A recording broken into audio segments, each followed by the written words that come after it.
Bienvenue sur les news de Samir. Aujourd'hui, on va parler de l'actualité. En effet, il y a, comme vous le savez, une réunion d'urgence. Hein, c'est assez exceptionnel. Alors, pour contextualiser, nous avons en Arabie Saoudite une rencontre, les Américains et les Russes qui vont se rencontrer, et Poutine, et une rencontre entre Poutine et Donald Trump pour parler de l'Ukraine, mais pas seulement, parce qu'on oublie l'une des conditions principales de ces réunions, c'est de parler aussi de la situation au Moyen-Orient. Et donc forcément de Gaza. Forcément, on te parle de cessez-le-feu, de paix pour l'Ukraine, machin, et que ça se ferait entre les États-Unis et Poutine. Ce qui montre bien que ceux qui se battaient concrètement contre la Russie, c'était bien l'OTAN, hein, c'était bien les États-Unis, l'Europe, etc., et pas juste l'Ukraine. Hein. Donc voilà, l'Ukraine n'est même pas conviée à cette réunion. Donc voilà, c'est pour expliquer ce qui se passe. Donc forcément, immédiatement, Emmanuel Macron et l'Union européenne ont décidé de se réunir à Paris pour discuter. Pourquoi? Je vous expliquerai, je développerai mon point de vue après. Zelensky, l'Ukraine, ils ont décidé de prendre des voyages en Arabie Saoudite. C'est le branle-bas de combat, c'est la folie. Tout le monde est en train de partir en cacahuète, en sucette, mais que se passe-t-il? Moi, ce que je sais, c'est tout simplement qu'avec Joe Biden et Kamala Harris, la pro-palestinienne, disons qu'il y avait une certaine continuité avec le soutien inconditionnel avec l'Ukraine et avec Israël. Et là, étrangement, avec Trump, l'anti-palestinien, le monde a peur. Le monde occidental qui soutient Israël, ils ont peur. On sait que on a essayé de l'éliminer. On sait que machin. Là, on voit que l'Europe est en panique. On voit qu'Israël, pareil. Donc, peu importe ce qui va advenir, au moins, ce qui est intéressant, c'est que les cartes sont rebattues, elles sont redistribuées, et on verra ce que ça va donner. Le système, l'État profond ne s'attendait pas à l'arrivée d'un Donald Trump. Et donc là, c'est intéressant parce que tout est en train de changer. Donc avant de démarrer la vidéo, je vous invite à vous abonner, laisser un commentaire, un like pour le référencement. Et vous connaissez l'histoire, etc. N'hésitez pas à faire un don sur Tipeee. Soyez généreux comme le mois dernier et tout ira pour le mieux. Alors, donc il y a plusieurs points. Alors, vous verrez que Macron pense éventuellement à envoyer des hommes, des soldats en Ukraine. Mais s'il faudrait résumer, mais vraiment résumer le tout, c'est cet article-là. Négociation, guerre en Ukraine, je regarde si vous voyez bien. L'Union européenne se met en ordre de bataille pour résister à Donald Trump et son accord de paix. Donc vous voyez un petit peu, et c'est de la même manière qu'avec Israël. Israël qui, bon après bon, ils sont toujours en guerre, enfin, c'est du colonialisme, etc. Et quand il est venu, il a dit à partir de maintenant vous allez arrêter tout ça. À ce moment-là, Netanyahou, il avait expliqué que c'est Shabbat, les goïms se taisent, machin, tout ça. Et Trump, il a dit je m'en bats avec moi de ton Shabbat. Tu viens tout de suite, hein. Tu viens tout de suite et t'aboies, tu vois. Et tu remues la queue. Et sinon, c'est fini. On arrête de vous financer les aides. Il est venu tout de suite, tu vois. Hein. Il n'y a plus d'histoire de Shabbat. Il y avait plus de Elohim. Il y avait plus de peuple de lumière. Voilà, c'est bon. Tu arrêtes de nous faire chier, hein, tu vois, espèce d'assisté, tu vois. Ça dépend, tu vois. Ça dépend des cultures, tu vois. Dans la majeure partie des peuples de l'humanité, on appelle ça de l'assistana, tu vois, un profiteur, tu vois, parasitisme, tu vois. Bon, pour d'autres, on appelle ça être de lumière, tu vois. Bon, ça dépend, chacun sa nuance, chacun sa définition. Et là, c'est de la même manière qu'il fait avec l'Union européenne. C'est bon, maintenant, va falloir calmer le jeu. On arrête de financer tout ça. Tu vois, on arrête. Donc, si vous voulez continuer, il n'y a pas de souci. Si l'Ukraine veut continuer, elle peut le faire. Il n'y a pas de souci. Si la France veut entrer en guerre avec la Russie, il n'y a pas de souci. On n'en l'empêchera pas. Par contre, on vous aidera pas. On vous aidera pas et on arrête de donner de l'argent. Voilà ce qui se joue ici. Donc on voit bien que toute l'Union européenne, Macron, etc., ils veulent empêcher la paix en Ukraine. Parce que derrière, ça permet de faire passer beaucoup de choses. Voilà. Bon, alors maintenant, la première des questions, des questionnements, c'est pourquoi cette réunion Je vais expliquer les détails pourquoi ceci, mais pourquoi en Arabie Saoudite? C'est ce qui est répété un peu dans les articles. Ukraine, comment Riyad est devenu un acteur central des discussions entre les États-Unis et la Russie? Écoutons ça. En revanche, il y a une réunion très importante demain à Riyad. Oui, une accélération totale, ce qui fait penser quand même que Air Force One est en train de mettre les gaz, ou en tout cas de refaire le plein pour une visite à Riyad dans les tout prochains jours. Pourquoi demain, on est au niveau simplement juste en dessous d'un niveau présidentiel? Marco Rubio, le secrétaire d'État américain, donc le ministre des Affaires étrangères américain, va rencontrer Sergueï Lavrov, le ministre russe des Affaires étrangères. Il y aura aussi les conseillers à la sécurité nationale. Vous ne pouvez pas faire beaucoup plus haut, si ce n'est Trump et Poutine. Ils vont discuter ensemble, et seuls surtout, puisque seulement mercredi, Volodymyr Zelensky arrivera sans doute pour lire ce qui a été écrit entre Russes et Américains. Et il manque encore quelqu'un. Justement, ce sont les Européens qui n'ont pas du tout été conviés. J.D. Vance avait dit à Munich la semaine dernière, les Européens n'ont pas à avoir une place à la table des négociations. Sergueï Lavrov, ce matin, a dit, moi je ne veux pas des Européens qui veulent continuer la guerre à la table des négociations. Et donc on se dirige, s'il n'y a pas de mouvement ou s'il n'y a rien qui sort de la réunion d'urgence à Paris cet après-midi, on se dirige vers un traité russo-américain sur l'Ukraine. L'inquiétude des Ukrainiens face à la perte d'influence des Européens dans les négociations de paix. Clémence Dibou, correspondante envoyée spéciale. Alors, la question, c'est... alors, la problématique, c'est que, comme je vous l'avais dit, hein, Trump avait promis qu'il s'attaquerait à l'État profond. À l'État profond, à ceux qui... c'est du lobbying, à ceux qui pensent à certaines choses et pas à leur nation propre. Nous avons, nous, Européens, nous, Français, hein, ne me dites pas, oui, mais Macron, oui, c'est nous, Français, point, il n'y a pas... Arrêtez de me dire, j'ai pas voté pour Macron, on s'en fout, c'est pas le sujet, hein, c'est comme ça. Tu vois, c'est pas... demain, Macron, il décide d'envoyer des armes atomiques sur la Russie. T'as encore des idiots qui vont me dire en commentaire, ouais, mais Samir, pourquoi tu dis la France? Moi, oui, d'accord, voilà. Poutine, il va se dire quoi? Ah, il y a 2000 ogives nucléaires qui foncent sur nous, mais il y a Billy du fond de son coin en province qui est pas d'accord avec Macron. Donc, il va pas lancer la contre-attaque. Arrêtez. C'est nous, Français, qui... faisons. Bref, on a provoqué les Russes, on a joué les malins contre les Russes, et maintenant on en subit les conséquences. L'Ukraine a perdu la ère, nous avons sacrifié toute notre économie, toute notre industrie, toutes nos sociétés pour essayer de s'opposer à la Russie. C'est tout. C'est tout, c'était déjà très difficile avec les États-Unis. Et ben voilà, maintenant, que celui que je vous dise. Maintenant que les États-Unis avec Trump, ils te disent on n'en a plus rien à battre, et ben comprenez-le bien. Il faut vraiment que vous compreniez cette situation. Macron ne peut pas faire autrement. L'Union européenne ne peut pas faire autrement. Soit il entre en guerre totale contre quelque chose, la Russie ou autre, soit il s'effondre. Parce que, partez dans la théorie où la paix est signée, l'Ukraine, les populations vont demander le remboursement de l'aide attribuée à l'Ukraine. Ensuite, on n'aura plus le mirage Poutine. Bon, en France, on a encore l'Algérie, tu vois, mais bon. Poutine, etc. Donc là, on va se dire économiquement, on va subir les conséquences de nos décisions. Et là, ça va faire mal. Vous savez, c'est comme quand tu as fait du sport, de la musculation, un déménagement, t'as pas mal. T'es un peu fatigué, tu vois. Là, on en a à cette période-là. Mais quand c'est fini, t'as tout fini, tu vas dormir le lendemain matin, t'as mal au dos, t'as mal partout, t'as des courbatures. Et bien là, c'est ce qui va nous arriver. Et donc, ils le savent très bien. Et c'est pourquoi ils veulent continuer cette ère le plus longtemps possible pour siphonner les pays européens. Faut bien le comprendre. Je rappelle que l'Union européenne, le système profond, leur ennemi, c'est d'abord le peuple. C'est pas une nation en particulier, tu vois. Voilà, quoi. Après, il y a certains, je vois certains se moquer de Macron, mais au moins ça permet de montrer une chose. Je suis désolé, n'en déplaise à certains qui critiquent Macron.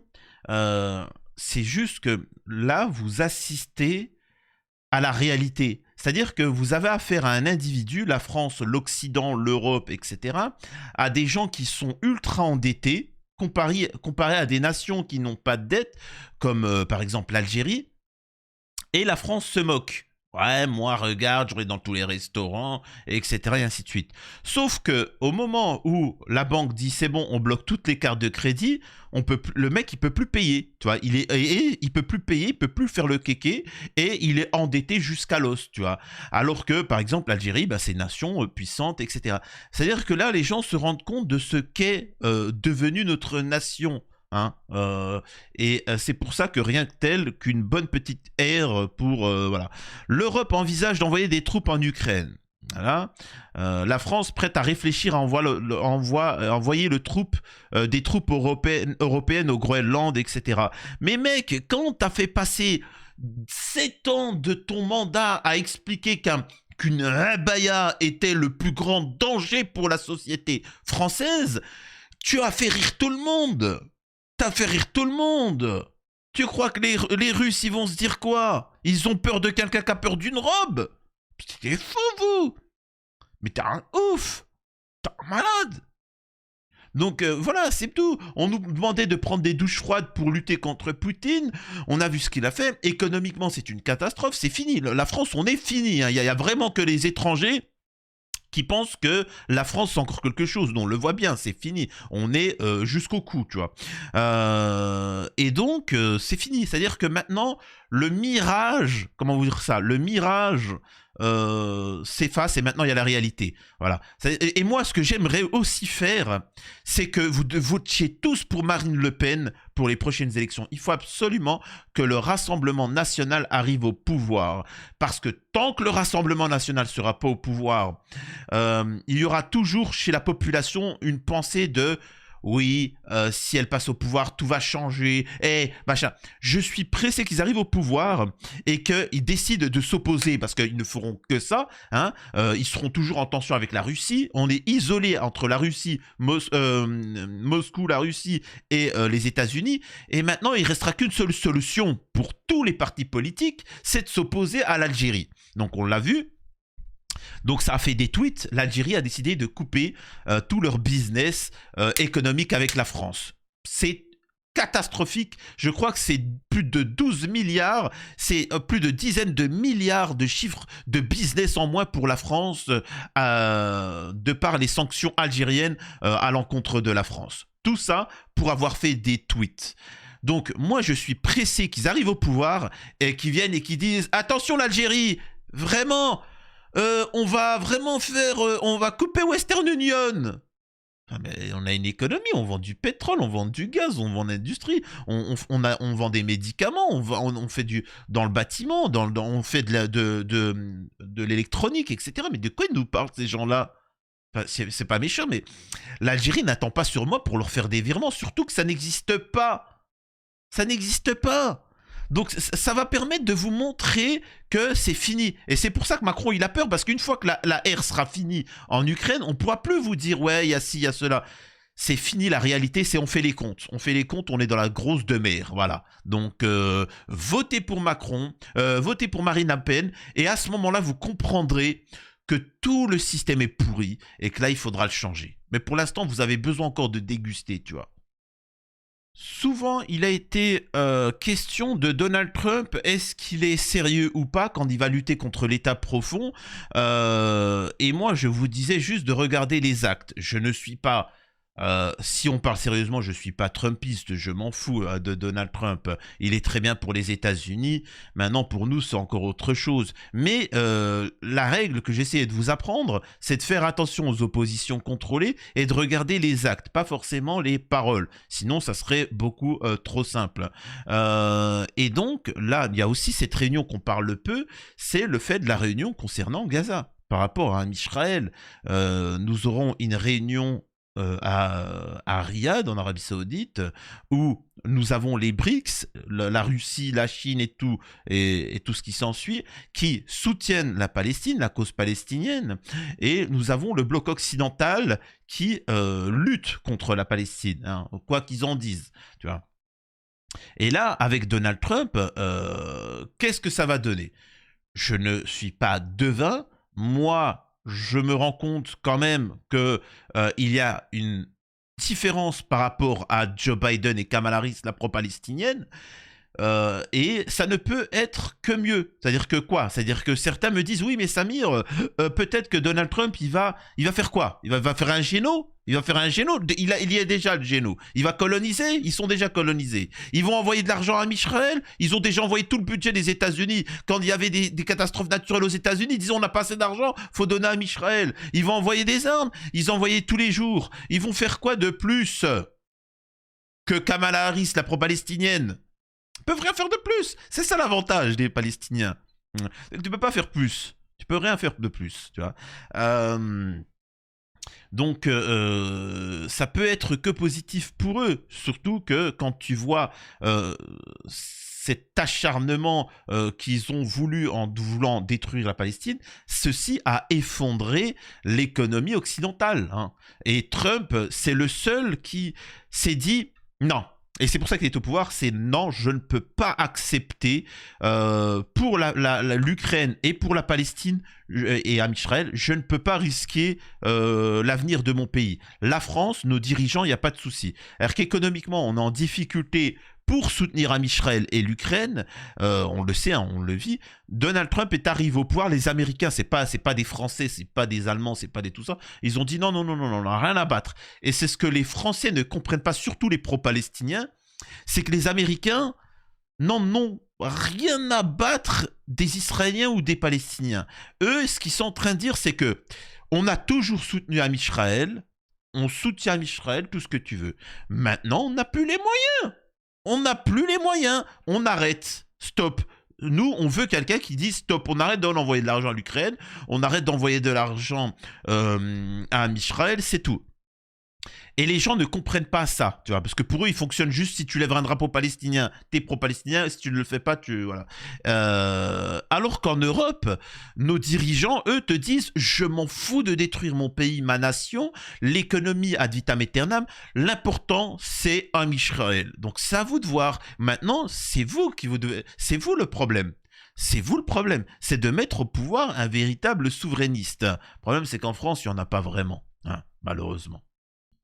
Donc, soyez, pour finir hein, mes propos, soyez très attentifs sur la suite, ce qui va se passer en Arabie Saoudite, ces réunions entre Poutine et Donald Trump, parce qu'on voit bien qu'ils écartent l'Ukraine, il n'y a pas de Zelensky, il n'y a pas d'Union européenne, ça va se passer entre la Russie et en fait, les BRICS, les nations qui sont puissantes à l'heure actuelle, Trump explique qu'il ne veut pas la guerre, il veut la paix avec la Chine, la Russie, etc. Potentiellement, il risque d'y avoir de grands changements dans le monde où, et prenons les paris, un énorme tentat aux États-Unis, avec au nom de l'Iran, hein, bien évidemment, on verra.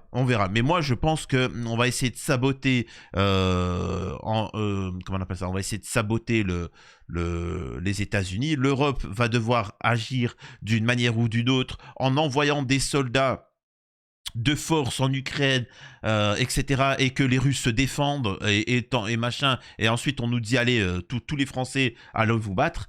On a un point charnière, je pense, hein, on a un point charnière où soit le monde va dans la terreur, soit le monde s'approche de la paix. Hein.